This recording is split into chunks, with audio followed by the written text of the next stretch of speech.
Today I'd like to say a few words about my Hyperstar by Starizona.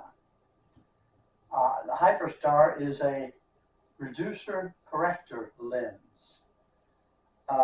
It's available for Celestron optical, Schmidt-Cassegrain optical tubes of 6 inches or larger. If you don't have a late model, you might have to get an adapter to bring it up to speed. The 6-inch model costs $500, plus about $70 for the camera adapter. The 8-inch is about $1,000, and the price goes up from there, depending on how big your optical tube is.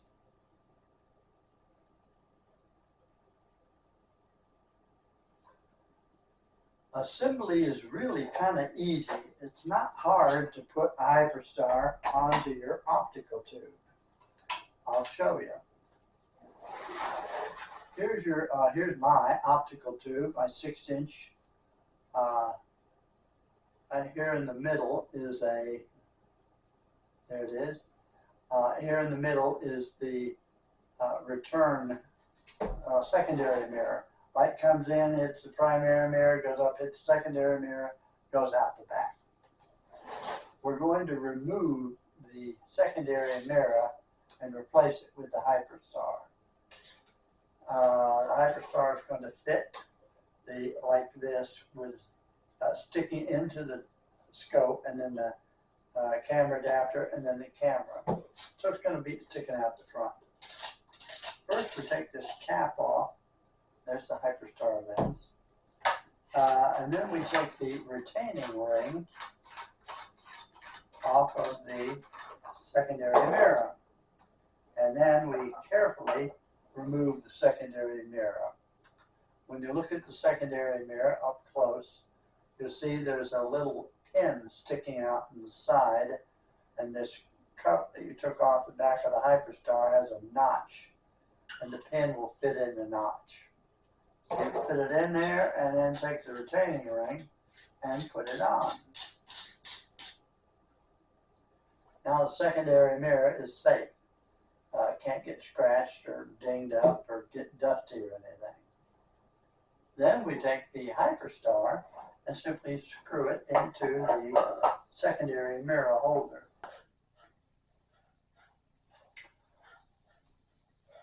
It'll take a bit because the threads are fine threads and there's a lot of them. Just helps it hold it on more securely.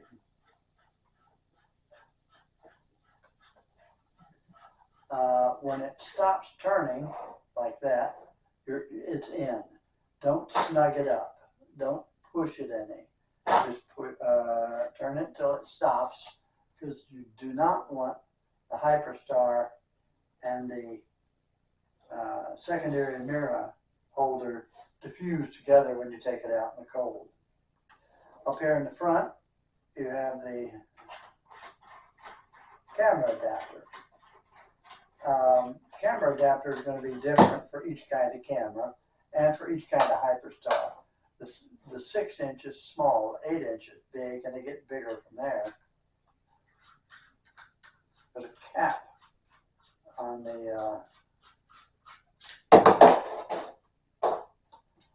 the camera adapter, and if you take the camera adapter apart, you'll see there's a place here to screw a filter in case you want to use a filter. We're not using a filter at the moment, so I'll just put that back on and screw it back onto the front of the Hyperstar.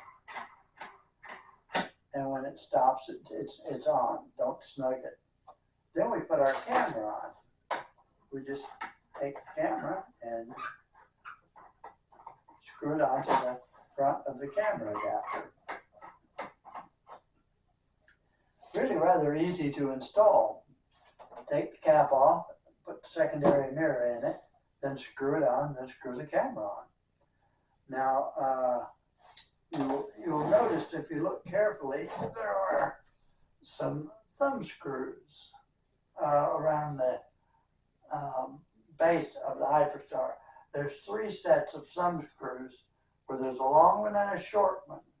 They're called the push-pull screws.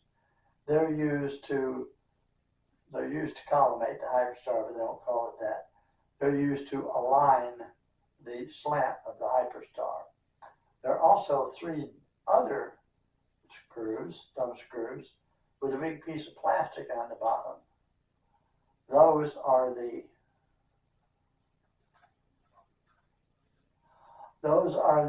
framing screws. What you do is you loosen those. You turn the camera when you turn the camera, the whole Hyperstar turns, and then you tighten these back down. When you tighten them back down, the camera doesn't move anymore because you've framed it the way you want it to be. To disassemble it, you basically do the same thing in reverse. Take the camera out.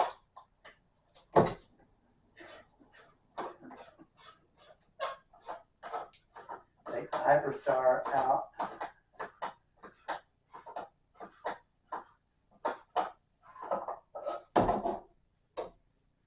Take the retaining ring off the cup that goes in the back of the Hyperstar. Take the secondary mirror out. Find that little knot, that little pin on the secondary mirror, and the secondary mirror holder has a notch in it, just like that cup does. You line up the pin with that notch, slide it in there, and then put the ring back on.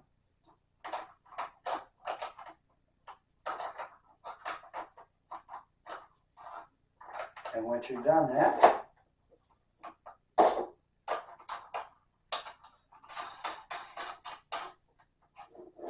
you're back to a normal Schmidt Cassegrain.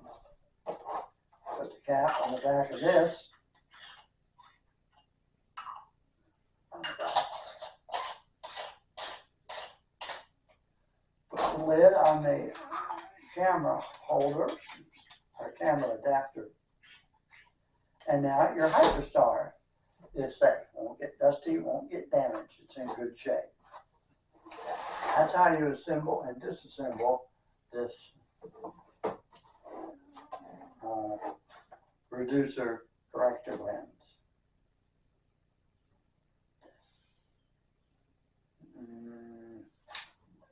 What's it useful for? Well, normally with a Schmidt Cassegrain,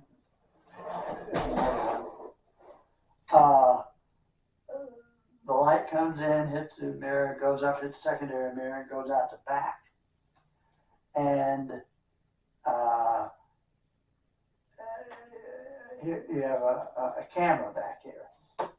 And it operates at f10.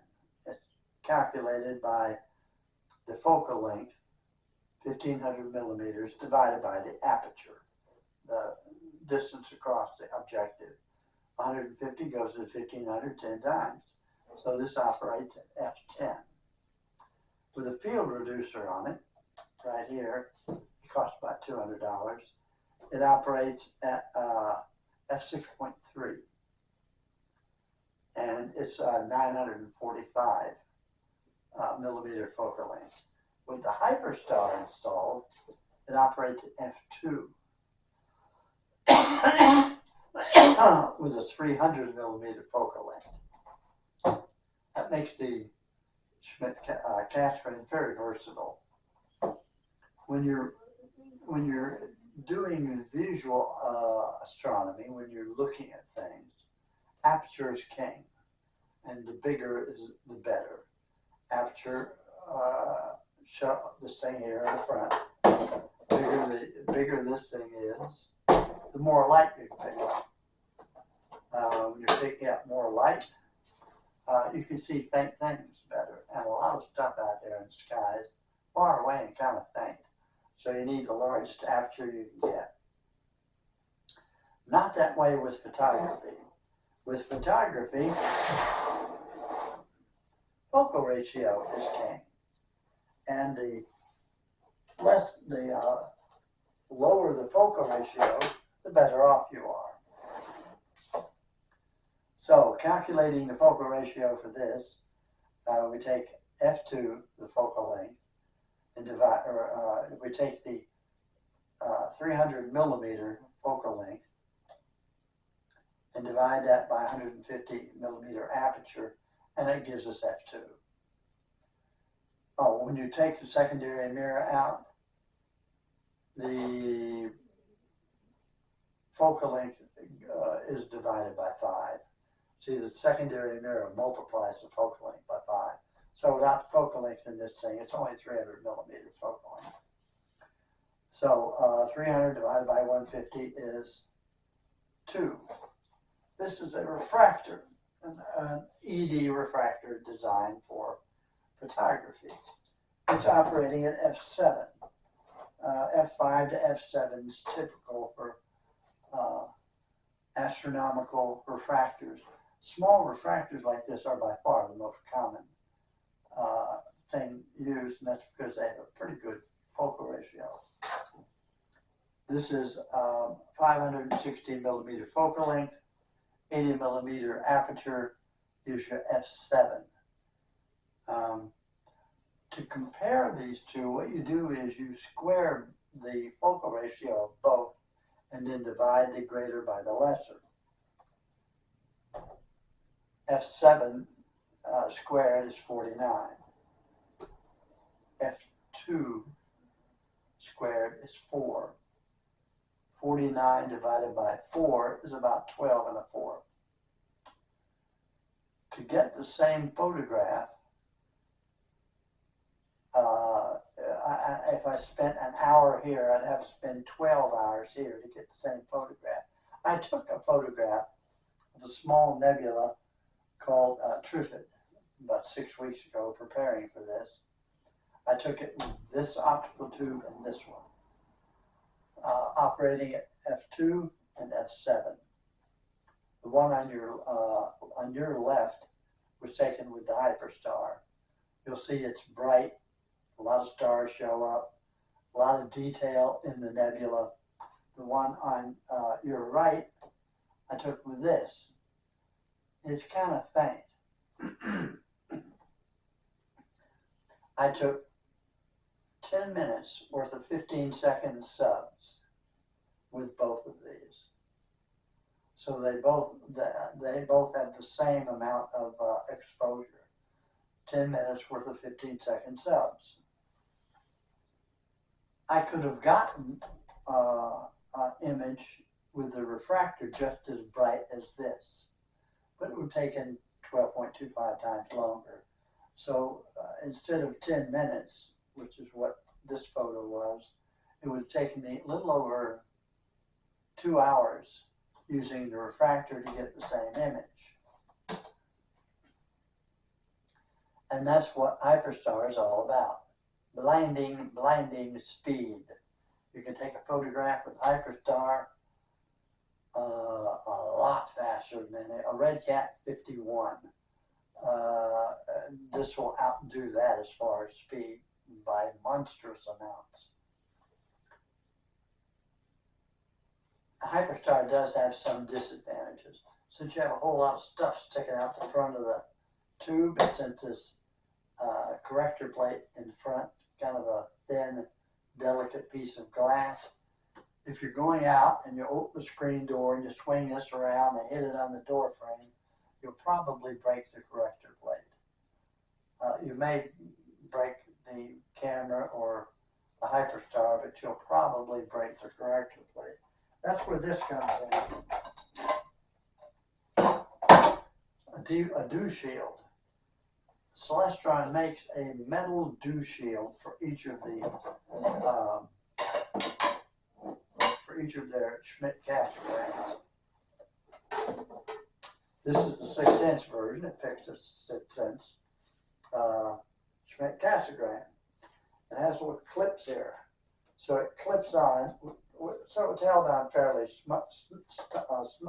snugly, and there's a place here where all of your cables go through.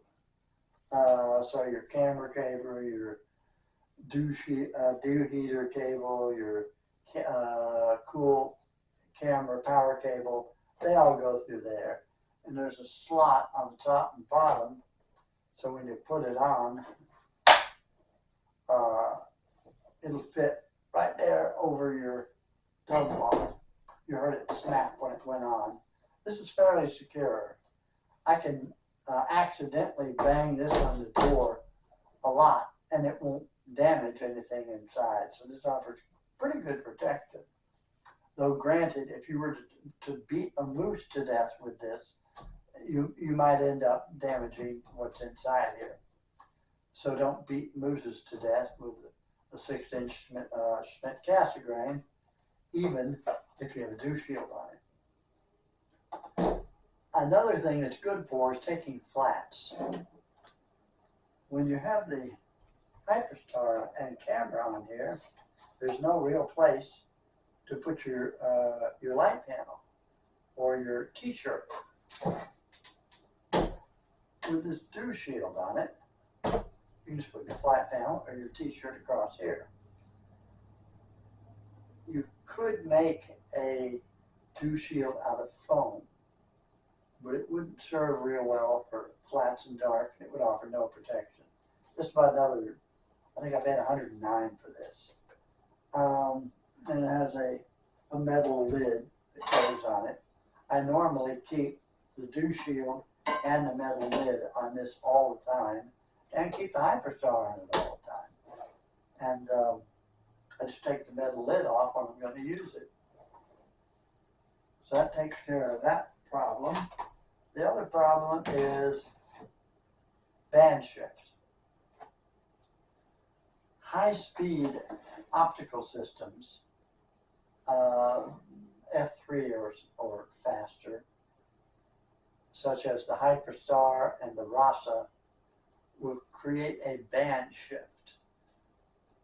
Light comes in, goes to the Hyperstar, and then hits the filter. When it hits the filter, the light is not the same frequency as it was when it went into the optical tube. It shifts about 2 nanometers to the left towards the ultraviolet. Now, if you're using broadband filters, it's not that big a deal, because the broadband filters generally are like light pollution filters. So it'll let all the light in except for the street lights, and it'll give you 10 or 15, at least 10 or 15 nanometers spread where it will block that light, but not the other light. So 2 nanometers one way or the other won't make that big a difference.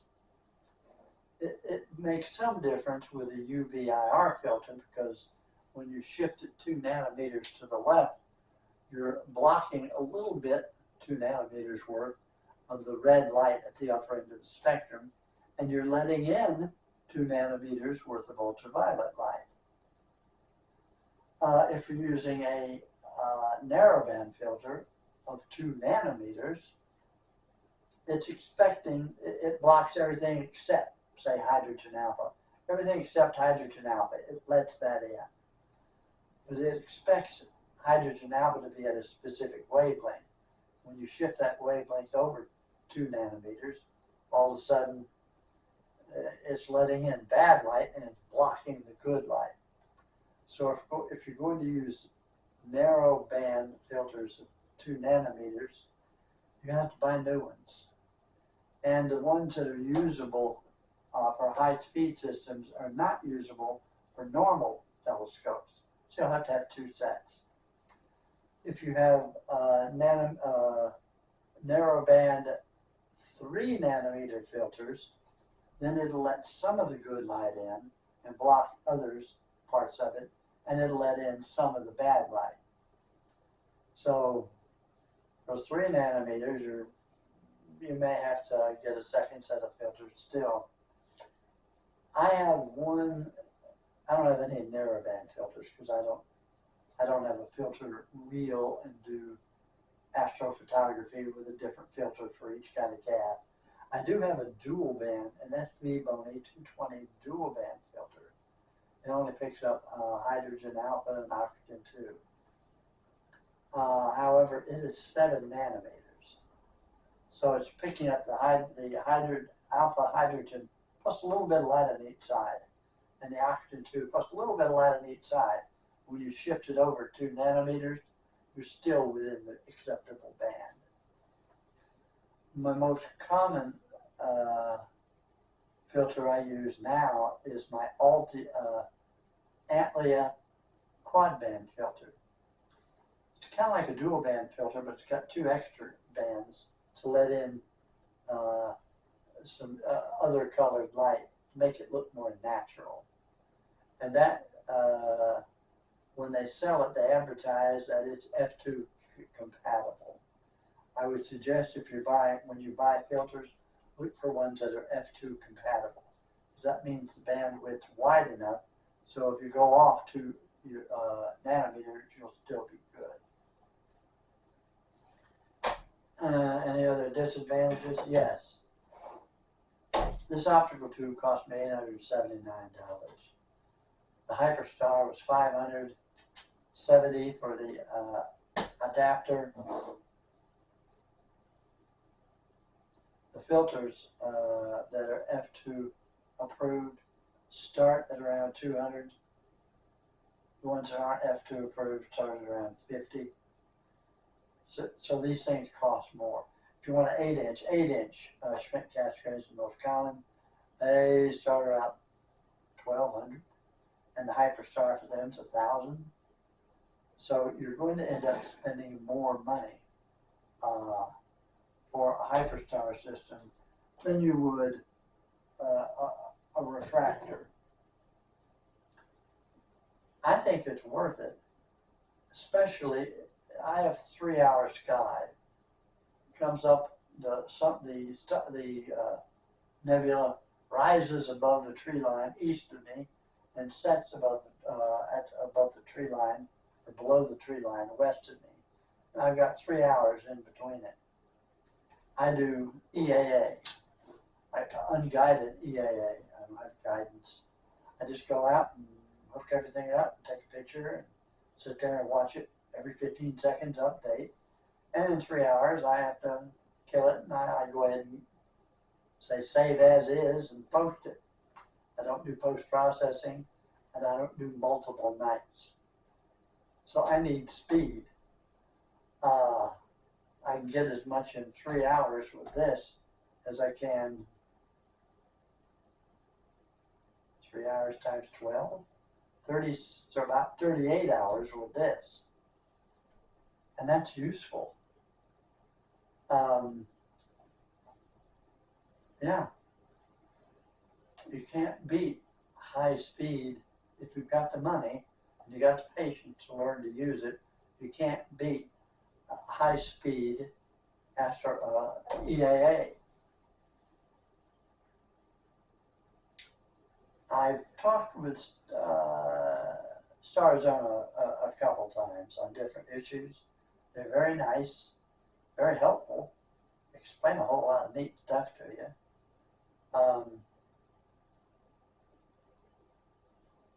It's an American company.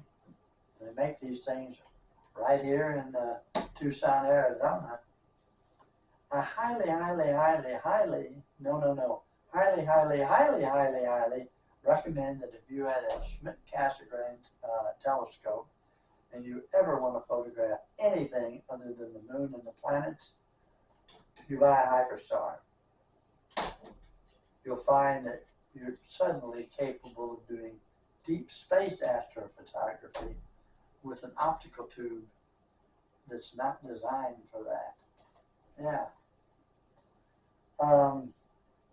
What about, now you might ask, well, with a regular telescope, like this one here, I have this rigged with a camera. I don't have to have this rigged with a camera. I could put